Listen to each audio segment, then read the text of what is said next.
Bet we about to get it going.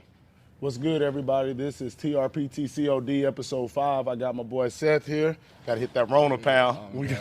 But yeah. So, man, we about to talk about the journey of what would we say, middle school, high school phenom, many people would say, to going to OU. So when I first met Seth, it was me and my dad. We would train at this hill by my house, close to where Seth lived. And we would see him over there hours at a time by himself. Like on some Bo Jackson, Herschel Walker, like you wouldn't believe it, like if people tell you the story. Like it's a big creek, rocks the size of this, just in the creek, the pond. And we would be over there 4, 5, 6 NFL guys, 10 college guys, and we would just see Seth on the other side of the pond by himself. So my pops asked me, it was like, who is that kid? I was like, I have no idea. He doesn't go to North Mesquite. He doesn't go to West. I've never seen him. I'm assuming he's a junior or a senior at Poteet. So we walk over to him. I'm like, hey, man, what school you at? He's like, I'm at Kimbrough. I'm in 7th grade. I was like, 7th grade? We thought this man, that from the way he was built, we thought you were, a junior or senior. But the way you worked out, it was just like crazy to see a kid hours at a time. We would be up there. You were up there. We would come back later that evening. You were up there, literally, like I was talking about those rocks. You didn't have cones. You was putting rocks on the ground, doing cone drills by yourself with rocks. You could have stepped on a rock, messed your ankle all the way up, but you was grinding. Like, what put that in you, like, just to be like, I don't care. I'm going to get some rocks. I'm going to get branches off the ground. I seen you put shoes on the ground for cones before. Like, what really put that in you to be like, I'm going to get this by myself regardless? I mean, when I really started taking football serious, it was like right around that time. And so like, I kind of realized like, in order to like get to where you want to be and like be a good enough player, you gotta grind for it. So, I knew I didn't really have that much equipment or anything, but like, to me, it was more important to like just, get to grinding and shit. Like, I couldn't really ask my pops for a lot of like, for cones and stuff. Like, I didn't really want to like, bug him about it, because he got his own stuff going on. Like, I don't want to be like, I didn't want to be too needy and stuff. So at the same time, I feel like it really don't wait on you. Like, so I knew nobody was really gonna wait on me to like, get to where I needed to be. So I just made it happen, like, on my own. Like, like I said, it was crazy to see, like, and it wasn't once, it wasn't twice. Sometimes it was 3, 4, 5, 6 times a day we would see you up there. Yeah. I would see you on your Snapchat, even later in high school, like, workout number 7, workout number 8. And there was times I would hit you up and be like, chill out. Like, you ain't got to go to the hill every time. You ain't got to go to the gym every time. Like, stretch.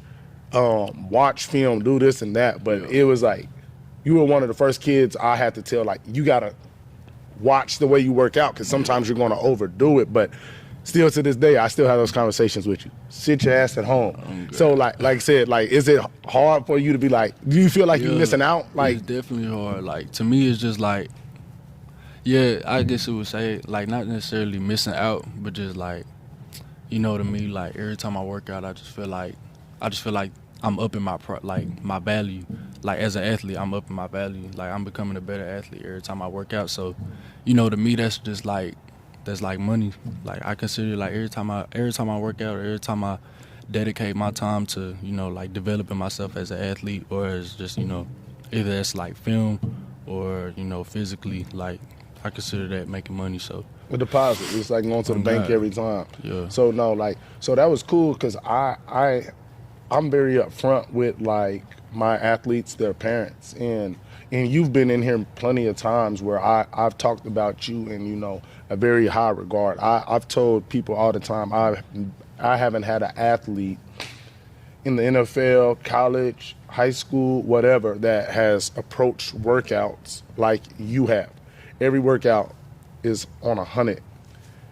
Every time you work out by yourself, it's on 100. Like, I haven't seen somebody approach their craft, especially at this age. Like I said, even my NFL guys, like you do. I've had college guys be like, hey, what school he at? And you tell them, oh, he's a sophomore at Poteet or junior. They're like, hey, don't put me in that group with that dude no more. He working out too hard. I ain't trying to make it to the league that tough. You know what I mean? So when you have guys that are older than you, higher levels than you played at, not wanting to work out what you do, how does that make you feel? That make you feel like good, like I'm doing the right thing, you know what I mean? Like I'm outworking these guys and they making millions of dollars. Yeah, and it ain't like one of them things where I feel like, you know, like I see how hard this dude going, so I'm gonna just take one more step and be ahead of her. It's not that. Like I'm gonna push myself, you know, as far as I can regardless, just cause, you know, that's how I am. But like to me, it's really just like, it's really like a time thing, cause you know, a dude could be 4 years older than me.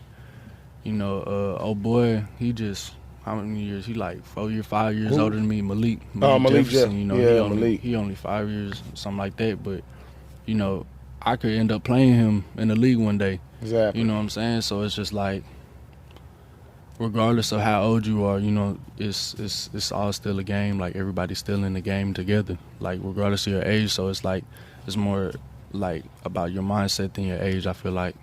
Exactly. So no, that's cool. So growing up and being as good as you were, right? I'm quite sure like you had people hating on, you know, kind of what you were doing. Like for instance, I've had people before I knew about you, I had people like, hey Kimbro, like, man, we got this kid named Seth, and I didn't know that was you at the park. And all they do is want to hand Seth the ball. All they want to do is let Seth take all the shots in basketball and this and that. And I'm like, man, it is what it is. Your kid got to, you know, get better. So I finally meet you. And I go back to them people and say, fool, yeah, they should be handing that man the ball every time. Like, look at him. Like, he a grown man. And not only that, he ain't just bigger than everybody. He's outworking them. Like, your son is not as big as him, fast as him, as strong as him. They're not as good as him. Of course they're giving him the ball. Like, did you get a lot of, like, you know, like, hate growing up, being as good as you were and, you know, kind of being like that star? Like, we got, you see Lil Bucci, you know what I mean, or however you say his name. God. And then I would say social media wasn't that when you were there, right, growing up. So when you were as young as you were, there wasn't as big of a light on some of the guys that were kind of like him. Like, what did you kind of see, like, at your school and people around with you kind of being that star athlete at such a young age? Yeah, they was, I mean, I had obviously had, like, people in my corner that was, like, supporting me and stuff. But, yeah, I definitely had a lot of people that, like, wasn't totally, like, supportive. Like, they were kind of dry hating stuff just to, you know, I don't know if it was because, you know, they wanted what, you know, to be in the position that I was in, like, you know, just like getting the ball more or something like that. Like, we all so young, so everybody wanted to shine and stuff. And that, you know, that carry over to high school too. You know, it really don't go away by like middle school. But exactly. I mean, yeah, I mean, people really they rocked with me. I mean, I had people that, you know, supported me, and those were the ones, and those happened to be the ones that supported me in middle school as well. That, you know, continued to support me in high school was the same people. Exactly. So, and, you know, in regards to everybody else, you know, I feel like, you know, with, like I said, with the jealousy or with you just, you know, didn't like me or whatever, but, you know, I really didn't let that stuff affect me. You know, I feel like, because I would see them do it to, you know, other athletes that they, you know, didn't even really know. Like, they would just dry hate just because. And so I realized, like, that's when I realized, like, it's just, they're always going to be people like that. Like, it's just going to talk. And you got to kind of, like, tune that stuff out. Yeah, they're going to do it regardless. So then, like I said, so now you go to high school, right? And this is when Poteet makes, y'all went 5 rounds deep. You're a freshman. And you're out there playing, like, and getting reps. I remember talking to multiple coaches when you got there, and there was like that first year, first week when they first seen you, like, you're working your butt off, going crazy, like we've all seen you do, right? But they see you do it, and then they're like, they kind of like feel a certain type of way, like he's just doing this, like he's overdoing it now. Like you don't really work this hard all the time. You just trying to, you know, make it seem like you on varsity, dude, like chill out. And then that was like the craziest thing is they saw you in a certain type of way of like he's a hard worker, but you worked so hard that they felt like you was trying to, you know, be like that coach's pet. Yeah. And then the coolest thing is I talked to a that same coach, and they's like, you know what, DP? That guy we saw as a freshman that we thought was doing all this, you know, get on our side to try and be on varsity and this and that, is still doing those exact same things as a junior, being a top running back in the nation, still doing those things. And that's crazy to see somebody have that work ethic throughout. They would talk about you being in meetings while y'all watching film, doing push-ups during film, doing up-downs during film, on the sidelines doing two-a-days or practice. While the twos are in, you're over there doing up-downs and push-ups or extra work while you're on the sideline. Like, from the time you got there to the time you left through that, what was that like, where you just, like I said, once again, I just got to keep showing guys, like, no matter how good I get, you're still not going to outwork me? Because some guys get, you know, I'm the number one running back. I got OU, I got them, I'm good now. Like, what was that going through your mind? Shoot, to me, I mean, I was just so worried about myself. Like, you know, just talking about, like, myself as an athlete. Like, I was so worried about myself, and, you know, I wasn't always the most, like, I don't want to say I wasn't the most confident, but I just always had, like, a certain humility about myself. And so I didn't really think, like, I was as good as a lot of people was telling me. And so, like, I didn't want to feed into that hype. Like, I didn't want to believe that hype. So I just kept it about myself to, like, you know, to just keep doing the same stuff you're doing. Because, like, I feel like when people get to that point and they stop doing the stuff that got them there, then that's when they start, you know, going down. And, you know, I really feel like, you know, high school is so early, you know, it's not even a step. If you like really talking about league talk, I feel like high school is just like a small little baby step. So, you know, a lot of people was like stressing. I was like, you know, I really took high school as a time to develop. So it was like, yeah, every time we worked out or something, every time I had a chance, I was developing myself, because I knew college was the different things on the bigger stage, and that stuff that's going to, you know, get you to the league. And, you know, you don't get to the league based off your high school film and stuff like that. So, you know, I really took that time to develop. And, yeah, I still got that chip on my shoulder about me, like, you know, you just not going to outwork me. Like, you know, it could be me and you on the treadmill. Exactly. You could turn that hoe on, but I'm like, I'm not going to get off until you do. Like, it's a mentality type stuff. So let's talk about that. I remember when we were at the old facility in Mesquite. Yeah. And, right, if I say we got 4 sets of 12, and I say set, before I say go, you already got 3 reps in, right? Mm-hmm. So you and everybody else starts on go. They stop at 12. When I say stop on 12 or they get to 12, you're still doing 4 to 5 other reps. Like, I think there's probably been a handful of times in the years that I've trained you, you've done the amount of reps that were set for the workout. So if I say 4 sets of 10, you're doing 15, 18. If I say do 20, you're doing 25.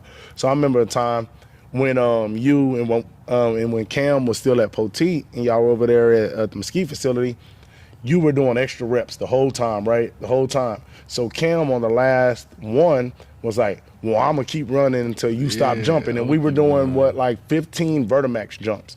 And he kept running. And by the time you finished, by the time he finished and you kept jumping, you were like 75 on the jumps. I was dead. Like, but you were like you said, literally, if you're going to go and challenge me, I know I was supposed to do 15, and you just kept jumping and he kept running and he eventually stopped. But the cool thing about it, and I told him and I told the other guys is, I said the difference between what they did right there and what we're really trying to achieve is Seth does extra reps on all of them. He doesn't compete for, let's see who can go the longest this one time. Mm-hmm. This was on every set I did. This wasn't the one to say, hey, let's see who can stop last on this one. That was something you always did. And that's the things that I told those guys, like, that would train with me. Is like, this isn't like something he's doing because the college guys and the NFL guys are here. This is what he does every time he comes in here.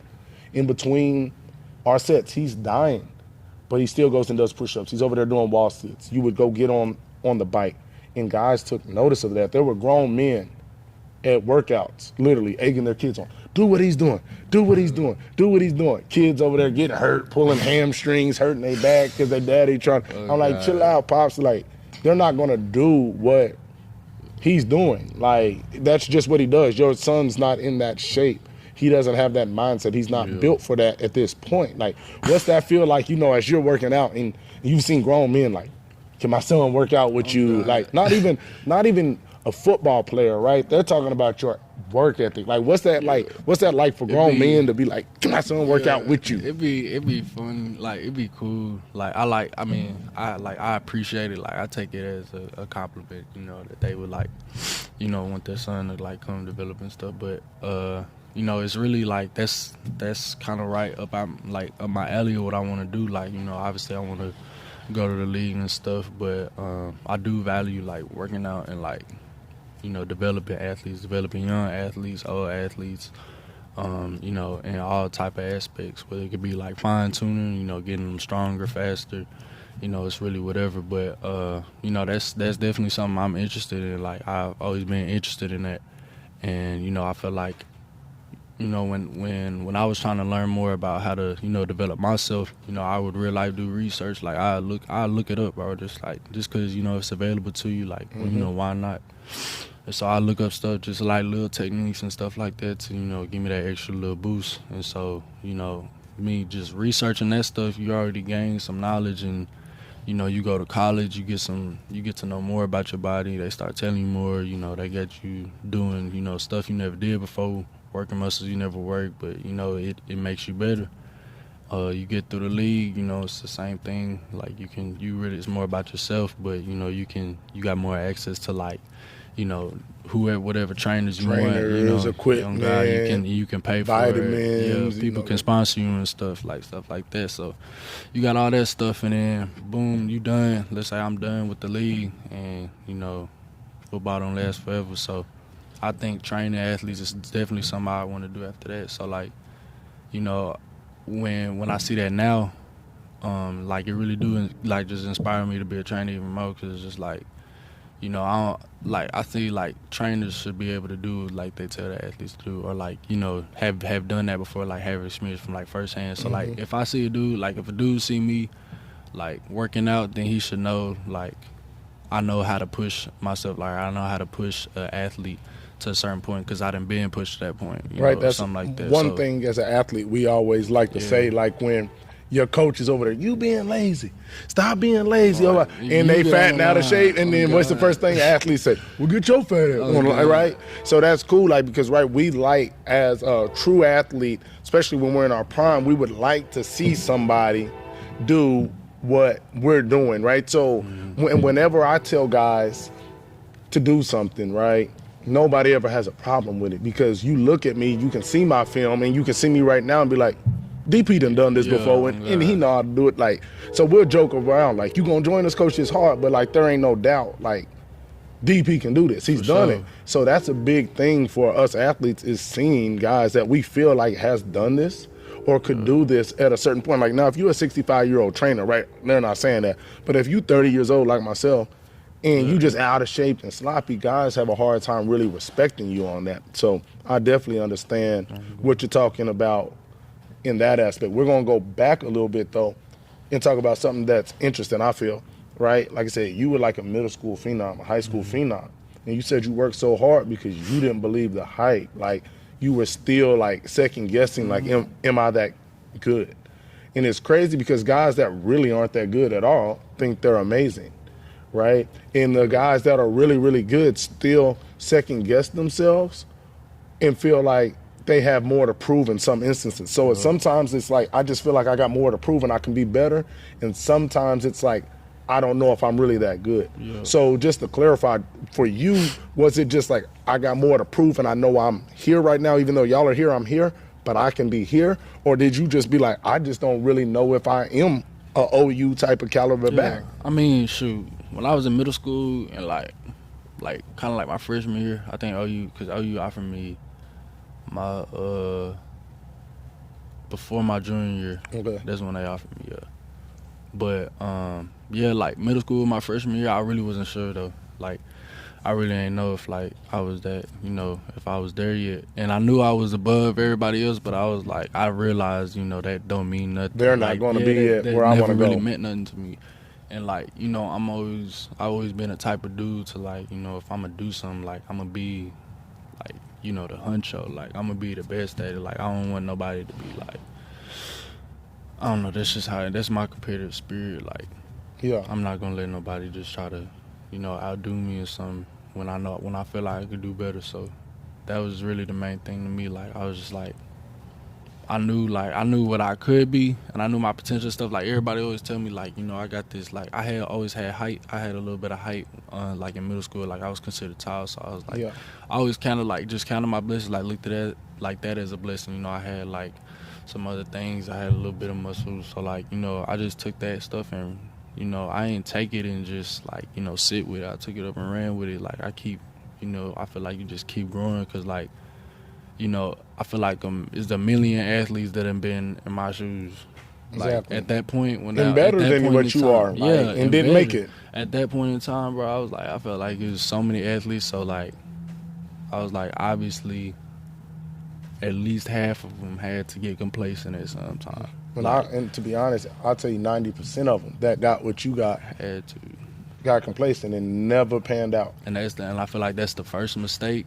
And that's the first mistake that's so like it's so subtle to people that like they're so unaware of it that shit will just happen and then they don't even realize they're being complacent. Like they'll start letting little stuff slide and just be like, you know, it's all good, and then it'd be a slippery slope, and then it just get worse and worse and worse, and the next thing you know, you getting hurt and you know, not making times, not performing well, you know, stuff like that. It's like, and then, you know, a younger guy that's hungry gonna come up and replace you, and it's just like I refuse to let anything like that happen. Like my freshman year, like my first offer was Tulsa. Okay. So like I was happy, and you know, I obviously wanted like big offers, and I was pretty good. And then my second offer was Bowling Green,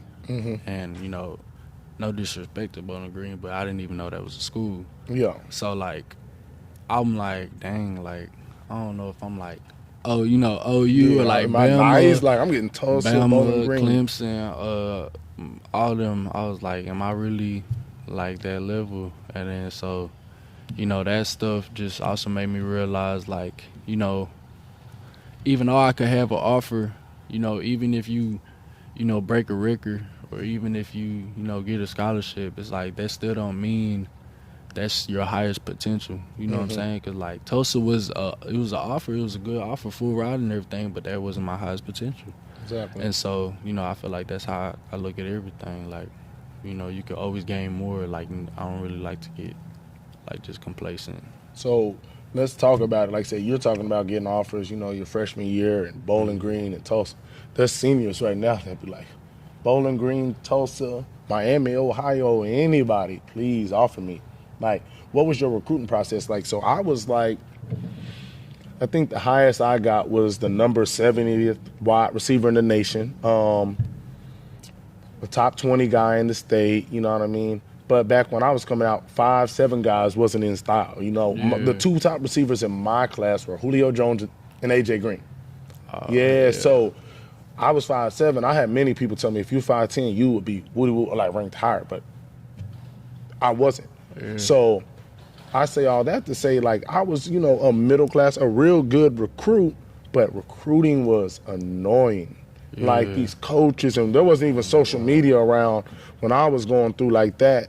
So you were a high rank. What was the highest you ever got ranked in your position in the nation? I was second in the nation. Okay, so what was that like? So how did recruiting go for you? Was it cool? Did you just love all the attention you got, or did it get annoying at some point? Because I know for me, no social media. They just texting you. I had a coach actually from Minnesota. I wake up for school, 7:30 in the morning, look at my text message, 3 o'clock in the morning. Hey, DP, I'm listening to my voicemail. Hey, DP, I woke up. We really want you in Minnesota. This and that. I'm going to go ahead and kick a freestyle for you. Dropped a 3-minute freestyle about me balling at Minnesota. I'm talking about jumped on the track, bro. 3 minutes. I'm like, bro, I gotta commit. Like, bro, like what you up doing? Like. So what was it like for you? I'm quite sure, like, you know, coaches is all over you at the number 2 running back in the nation. It was at that, like at the peak of my recruiting, it was interesting, you know.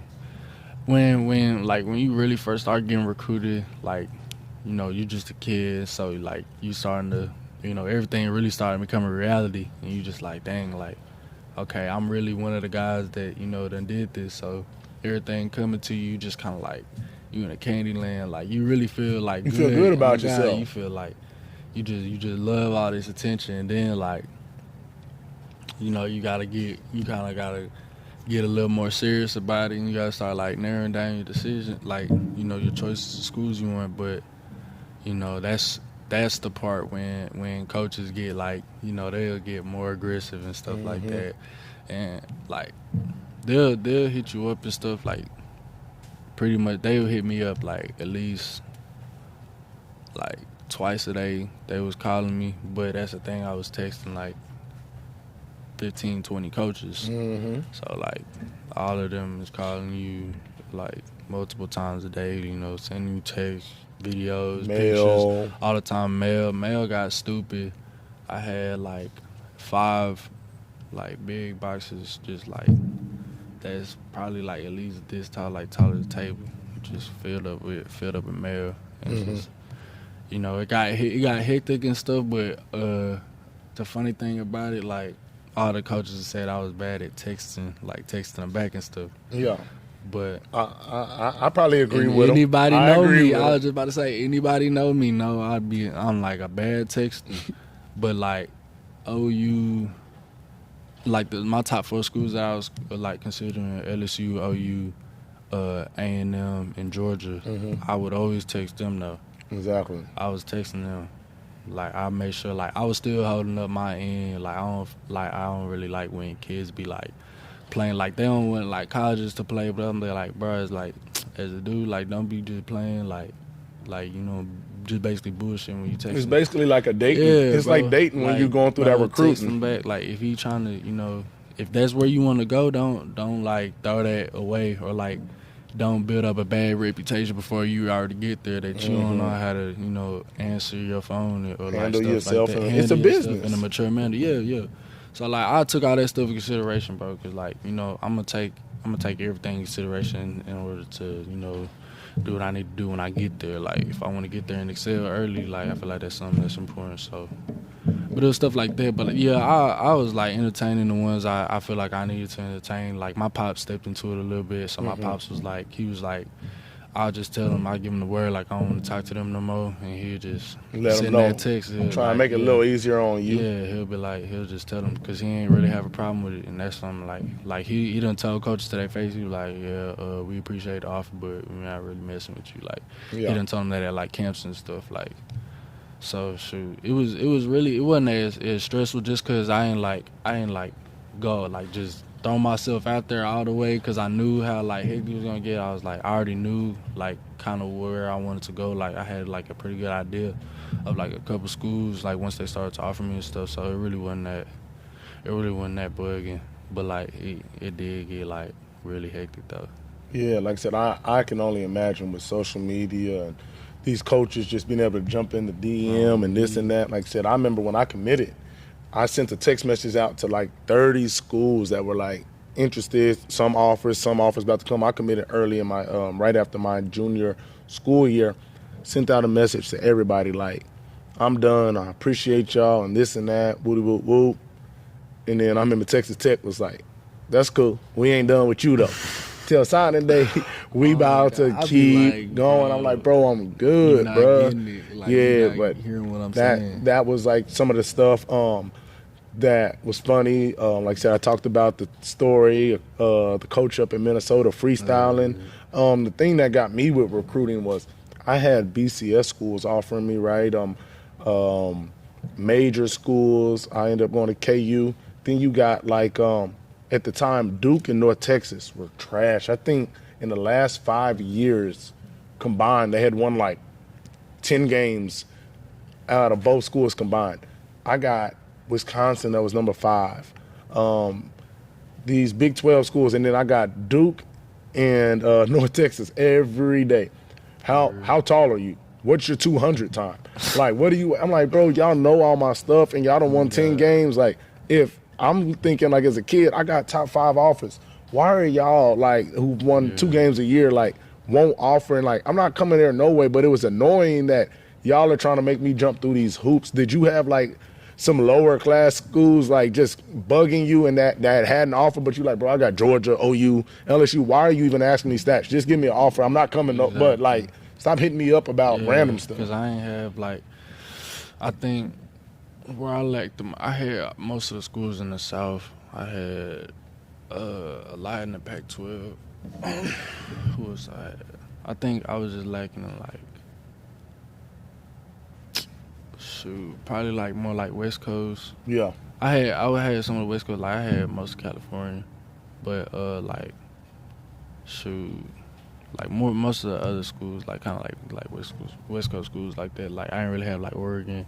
Yeah. I think I got like, it wasn't like till late till I got Oregon. And like, you know, some schools some schools that I really didn't feel like were as good as some of the other schools who had offered me, or I didn't feel like they had as much to offer as some of the other schools that offered me. I feel like they were kind of like disrespected, like got their feelings hurt. Like I had this one school, like the third school that offered me, you know, I started getting better offers after them, and they used to just be like blowing me up, like talking about, you need to come back to see us and stuff like that. Like I had already like told them, like kind of like try to drop them off, and they still like just gonna keep blowing you up regardless. They feel like a scorned ex. Like, God, like we liked you first, and you ain't coming. Yeah, then it's just like, bro, now you just like, I don't want to say you begging, but like you doing too much. Like, God, just leave it alone. But shoot, I mean, colleges was really cool. I had pretty good, I had cool recruiters though. Yeah. Like, they was all pretty cool though. What really put OU over the top? Because I know a lot of people were thinking you were going to Georgia. I remember always looking at your Snapchat, Georgia, OU, Georgia. Pictures on there. Like, it was just like a back and forth. So everybody felt, and it might not have been, obviously OU was the top one, but everybody felt as if it was Georgia and OU were your top 2. Is that true? Georgia, OU were top 2? Yeah. Okay, and then what really put OU over the top for you? Shoot. OU was just like, you know, my pops was a fan of OU, and like I said that in an interview one time. I should have never said that, cause like as soon as I said that, everybody was like, "That's where you finna go." Yeah. And like that's got annoying, cause like they already just assumed I was committed. So like, bro, and I say this, it was like I didn't want to say like I was finding reasons not to go to OU, but I was being like very open.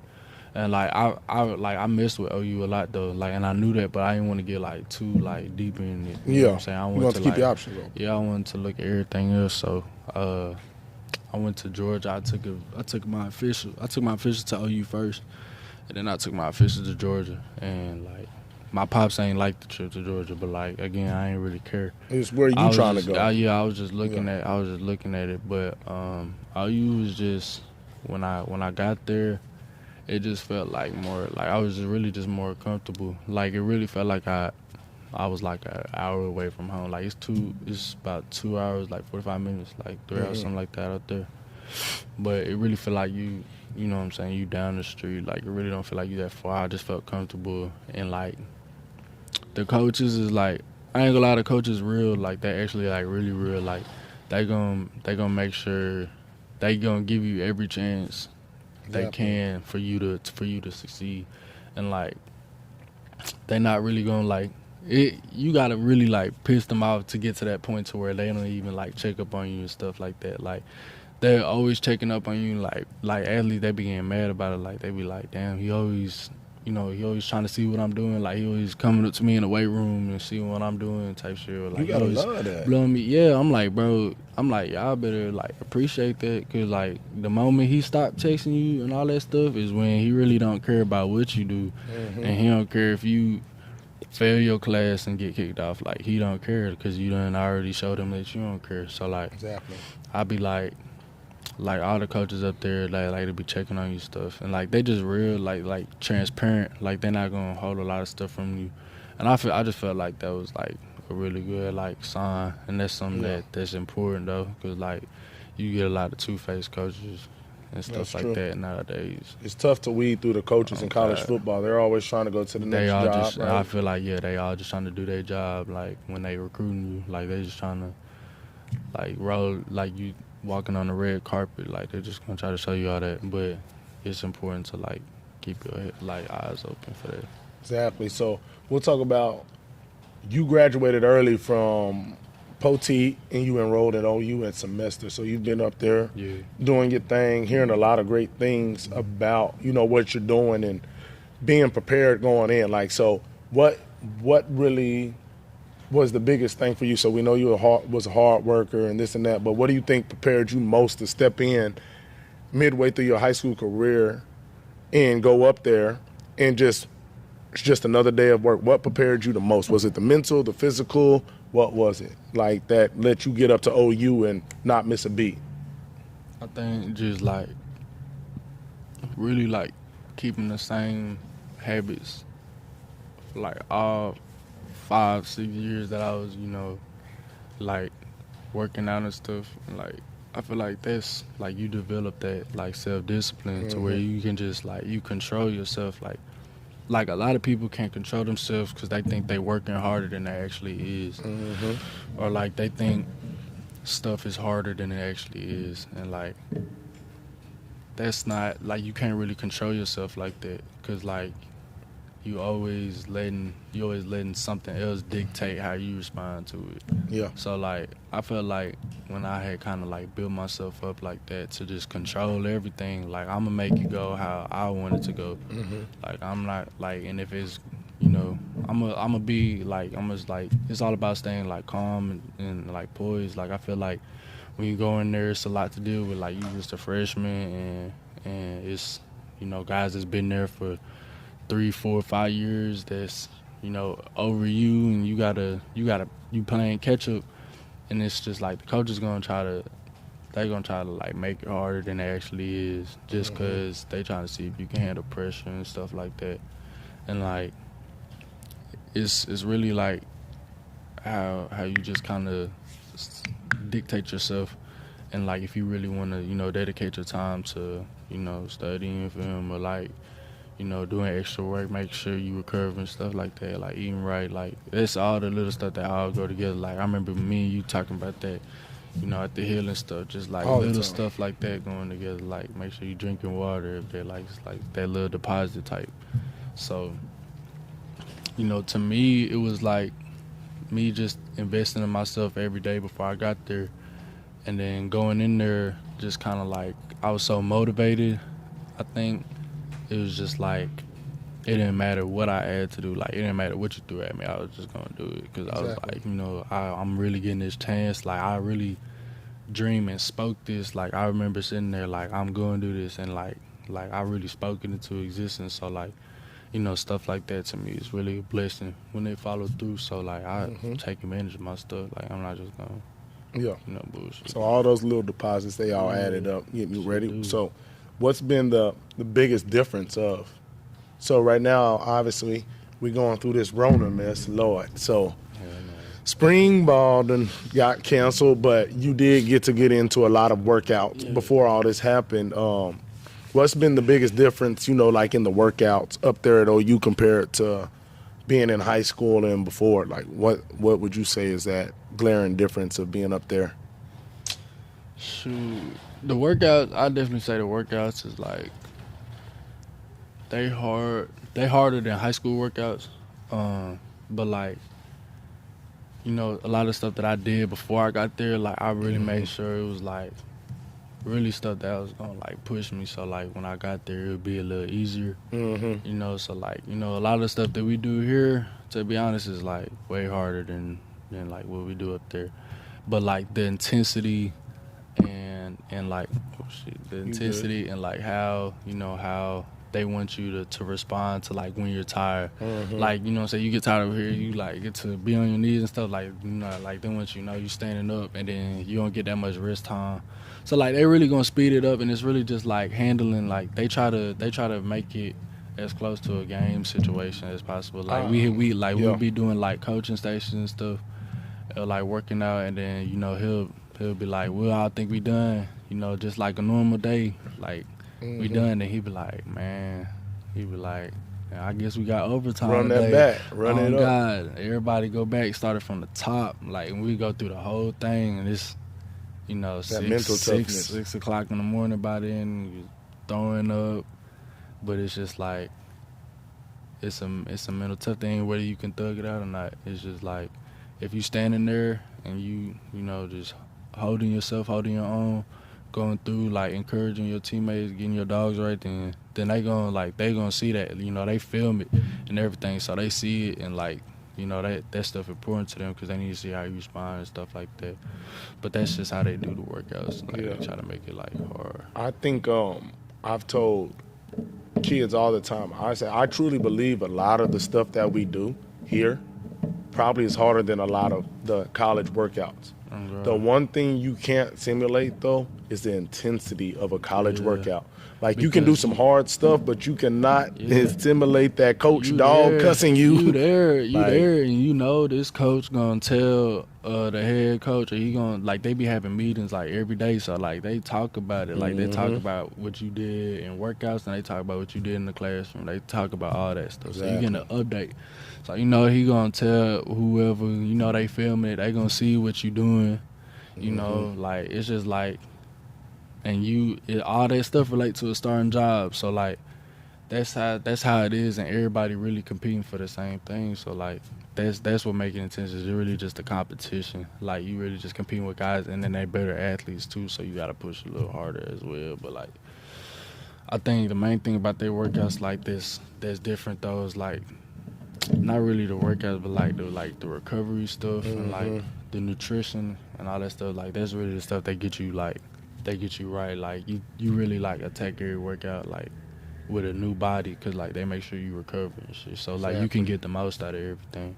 That recovery's big. Yeah, it's big, and if you don't, you're going to go in there and die. Like, you're going to go in there a lot of athletes don't do that much in high school. It's just day to day, no matter how sore I am, I roll out of bed and go work out. Oh, God, it just be easy. You don't really pay much attention to it, but, like, when you get the most out of every workout, because they going to push you. They going to push you, so, like, it's really important to recover, because you don't want to go in there, like, with some so, like, heavy legs and you know, your back hurt and stuff like that, because you gonna get in there and, you know, it's gonna be crucial. Like, some pressure.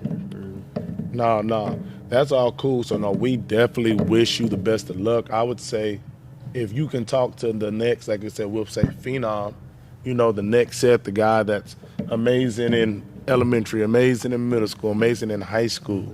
Like, we're going to do that dramatic end, and we're going to tell you, look in that camera right there.